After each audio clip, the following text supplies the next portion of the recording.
with this John Deere Z345E that won't start today.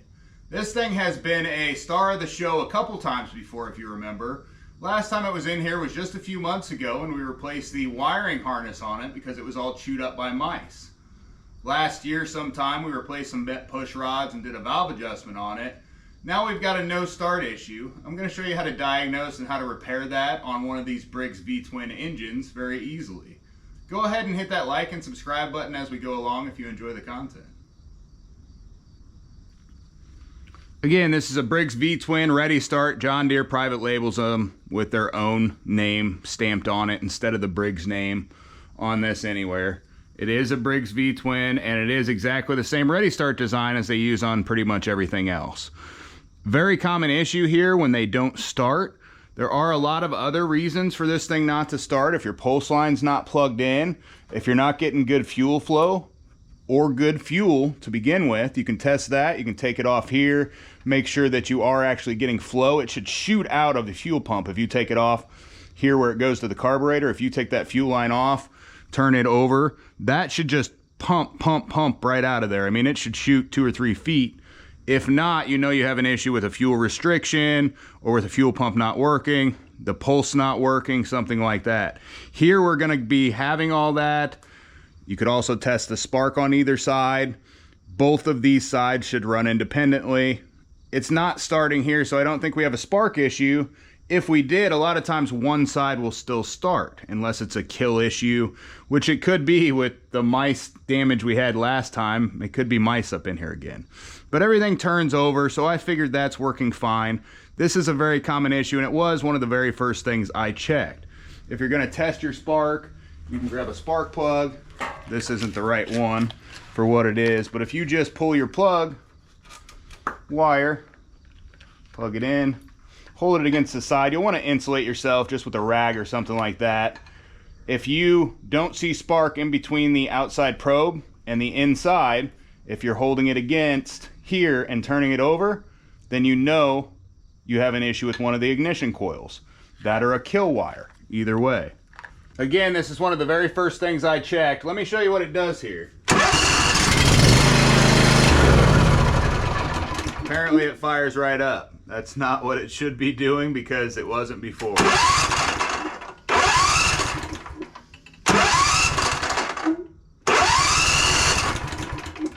Just turning and turning and turning it over and it not doing anything is what this thing did the entire time outside. I'm not sure why it started right there. That's pretty funny. Okay, so we get it to fire up here and there. What we're having an issue with here though is the auto choke. So this choke should be up in this position when it is cold. It is down in the bottom position instead. I'll show you a little bit closer. I always find it funny when things like to work like they should when they come into a mechanic as opposed to not working like they should. This did start up again, but it is this choke. If we're getting good spark, like we showed how to test for, and you're getting good fuel supply and the fuel is good, there's no reason if this is choking that it shouldn't start. You can check the air cleaner too. If it's real dirty, sometimes it'll kind of flood out and won't start, but almost never the issue. Go ahead and get the top cover off and see what's going on under here. Got just 3/8 bolts around the outside. 1, 2, 3, 4, 5, and 6.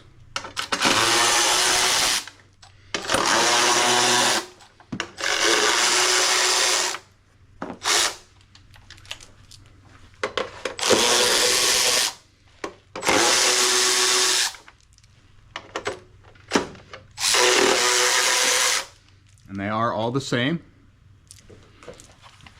I've got a couple 5/16 holding the fuel filter. I don't know why I always say fuel filter on that. Fuel pump on. Move it to the side. And then 4 screws holding the top shroud on.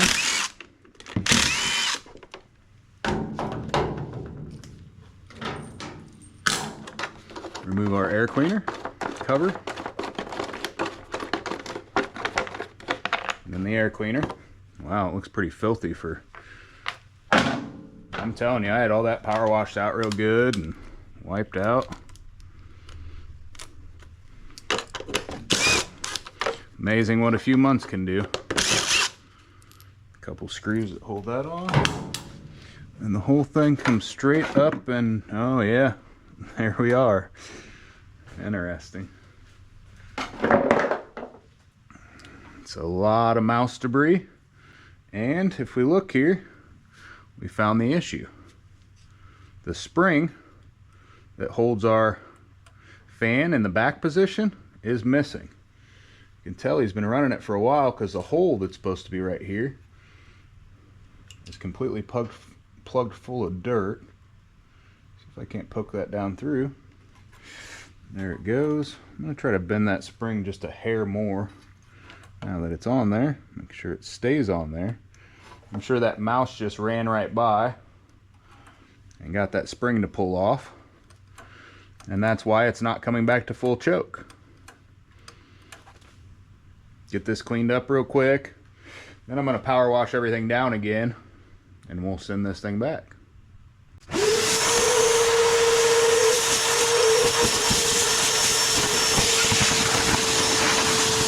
Got it all nice and cleaned out now.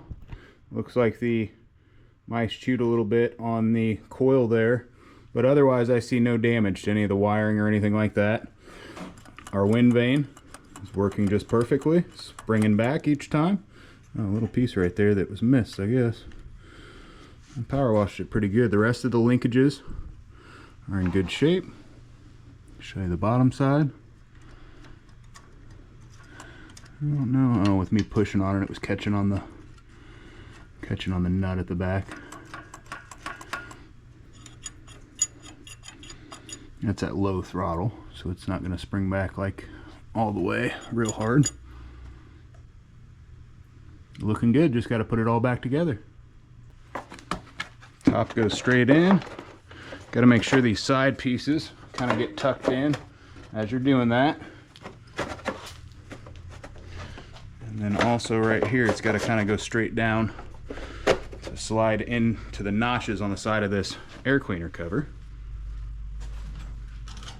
Do these kind of backwards of what we just took everything off.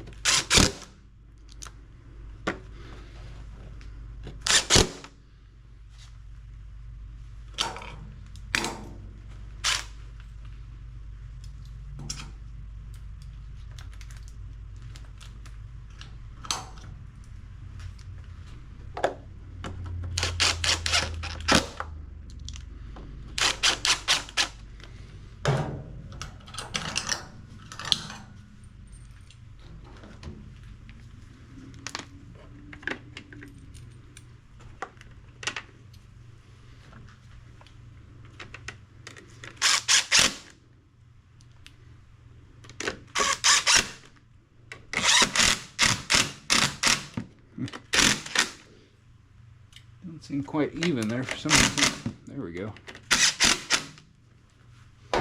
Evened up. Put that back on. A lot of times there's a single Phillips head screw here that goes straight down in a tiny hole on the top. But many times those have been taken out over the years. Just want to start all these by hand before you tighten them down. It's kind of a pain otherwise if you don't get everything started first. Nothing likes to line up. Again, they're all the same thread, all the same little spacer bolt. And I am lying about this actually. I think two of these may be shorter, as I've remembered on a couple of them. Let me double check that real quick. Some of these engines actually have two that are shorter that go back here and sit against the flywheel. Not seeing that here. They're all seeming to be the same size. I'm going to check these last two.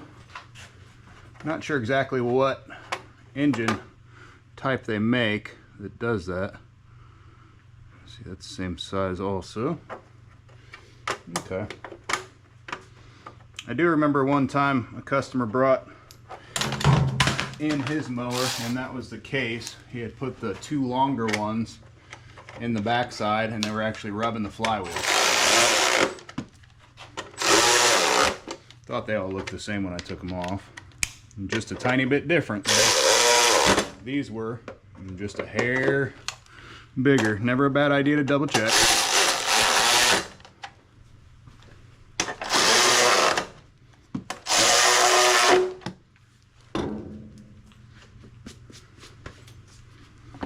Air cleaner back in there. Wipe all this off real good.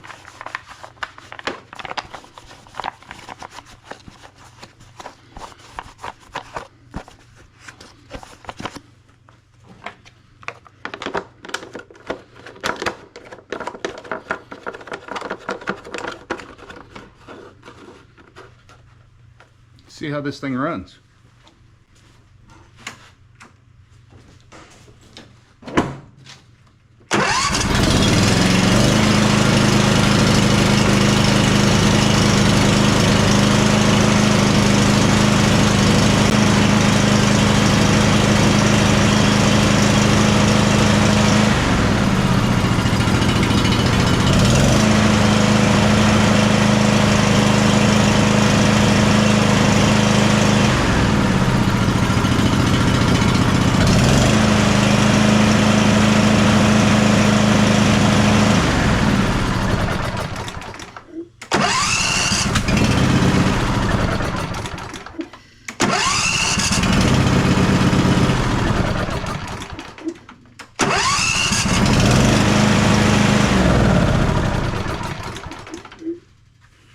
Seems like at all different speeds and everything else there, it is firing up like it should. The choke's now working like it should at least. It doesn't sound like it's running 100% perfect on this, but it's probably a carburetor or fuel related issue. I'll tell him to watch what kind of fuel he's putting in it. Make sure that he runs some ethanol free in it this next tank he gets. Just goes to show you how something so simple, slipping beyond a thermal plate or just something out of adjustment, very, very easily causes something not to start or not to work right. It doesn't take much on an engine like this. This one here, it's got mouse damage all up around the shroud again. I cleaned all this out the last time when I was working on this, so I know that there's been more mice up in there. That was all blown out and pressure washed before we sent it back. I'm gonna have to mention again to them, throw some mothballs up in there to alleviate the problem. It really does help, and it'll save them a lot of money in the long run. Luckily, doesn't look like it's mouse damage this time, but pulling a few screws, pulling the top off, cleaning all that out will help them stop having issues in the future and keep this thing cool instead of all this stuff built up around the cooling fins, which will cause it to overheat in time. Hopefully this helps somebody out with the linkages or with their auto choke on one of these Briggs V-twin engines. Thanks for watching. Hit that like and subscribe button if you enjoy the content.